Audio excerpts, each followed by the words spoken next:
Hi, everybody, welcome back. We are continuing health in July, and today I wanted to talk about toxic load. So, a toxic load is basically the concept that in modern society we come into contact with chemicals all the time, and a lot of them are very toxic to us. And even though our bodies are miraculous and we have, our liver and our lungs, our kidneys filtering our bloodstream all the time, we have our skin protecting us from a lot of things, we are still inhaling and ingesting a lot of chemicals all the time. And some of them are even, getting absorbed through our skin. So you've probably heard people like Suzanne Summers and Chris Carr talk about this too, and because it's a big deal. If your body gets overloaded with toxins, even though we have all these filtration systems, they get overburdened and then it affects our health and we can't function at our highest level anymore. So it could be, things like just being exhausted. Some of these chemicals even cause cancer, and it's really serious. They cause these serious problems in our body, and so it's very important to become aware of all the things you come in contact with and what might be harming your health. So, as I always tell you to read the ingredients on your food, I'm going to challenge you this week to read the ingredients on everything you're using and to be really conscious about other chemicals just in your environment. So, for example, a lot of communities, especially in summer and especially if you're near bodies of water, will contract out to have even like airplanes fly over or people come and spray for pests and weeds. These are chemicals, they're toxic. I mean, obviously, to kill something, it's going to be toxic. So find out if that's happening in your community.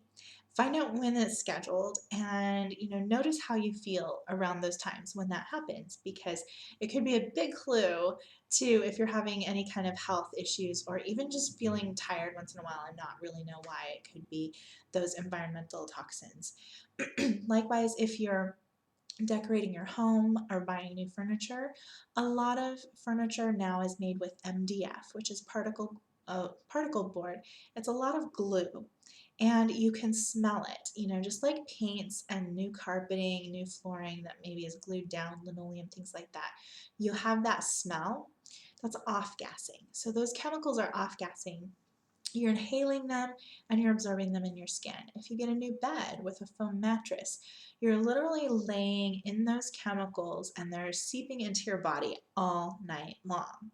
So at a certain point, obviously you can start to see if you have all of these things happening all the time, you're going to get overloaded. So here's how to start.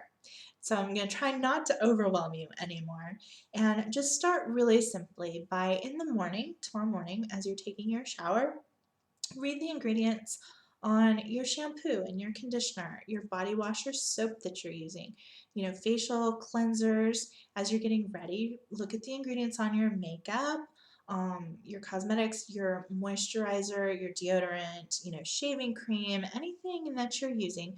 Just take a glance at that package and read the ingredients.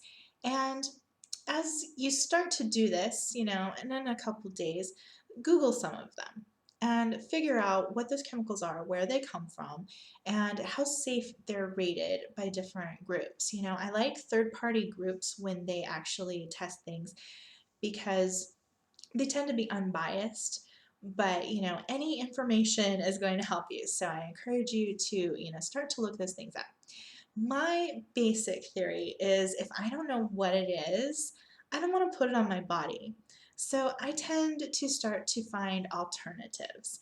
And some of them are very expensive. There's lots of cosmetic companies and different companies that provide organic and all natural cleansers, cleaning products and soaps and dishwashing detergents and laundry detergents and things like that, because obviously with laundry detergents that can leave chemicals on your clothes which then get onto your skin.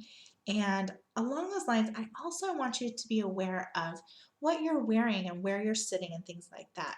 If you have a lot of purses that are made out of PVC, or if you have things that are fake leather or vegetarian leather, vegan leather, things like that, they are just plastic and they are off-gassing. And if they're in contact with your hot body all day, you're leaching those chemicals right into your bloodstream. So, consider changing to, rather than wearing nylon and PVC and polyester, to things like cotton and silk and even, hemp clothes, or, natural fabrics and natural materials that you can actually say, yes, I know where on earth that came from and was formed into my clothing. So, I actually bought a lip gloss this week. It's by Tarte. Here's the package. It's called True Love. That's why I bought it, because it was so cute. And I've got to say, the main reason I bought it is because Tarte Cosmetics is one of those that really markets that they're trying to use organic and natural ingredients. They also say, no parabens, no phthalates, no triclosan, which has been proven to cause a lot of problems, and it's in a lot of things. Um, and no gluten. Obviously, gluten-free for me since I have celiac disease is always a plus. And yes, it was $24, but when I read the ingredients, I understand them. Like, I know what olive oil is, I know what peppermint is, I know what candle wax is, what beeswax is. There are some things in here that I don't know, and I'll obviously be looking them up. But it just makes me feel better than maybe a drugstore lip gloss where I literally don't know what any of them are, or they're all petroleum based. And I don't know about you, but I don't want to eat petroleum all day, and that's what happens to my lip gloss. I basically end up eating it all day. So another thing that I thought I'd give you an example is cocoa powder for makeup and other things. I've seen people combine it with different oils to use as like a fake tan or moisturizer on your legs in the summer and things like that. The ingredients are very simple. It's just cocoa right here. Let's see. There you go. As you can see, I'm pretty pale. So it works on light and dark complexions, just depends on how much you put on. And I use it, all year round really to just give me a little color, on my cheeks or whatever, just like you would use maybe bronzer or blush. And obviously another thing, aloe vera is a really good moisturizer. It tends to actually seal skin a little bit, so you can put it over other stuff. Other good moisturizers are things like coconut oil and really mild olive oils that have almost no smell and no color or anything, so they won't interfere with other fragrances that you're using. Plus, they're really totally natural, right? And fairly healthy. You can cook with them and you can use them on your hair, your skin, your lips, whatever. So just to give you a few ideas of things to start with. Also, cleansers. Vinegar is a great cleanser, just for things around the house that maybe don't need like severe disinfecting. I wash my greens and fruits and vegetables. I splash a little vinegar in the water to swirl them around rather than using something like antibacterial soap on them. And it helps to soak things because it kind of releases those oils a little bit so the dirt falls off, and it's a nice natural thing.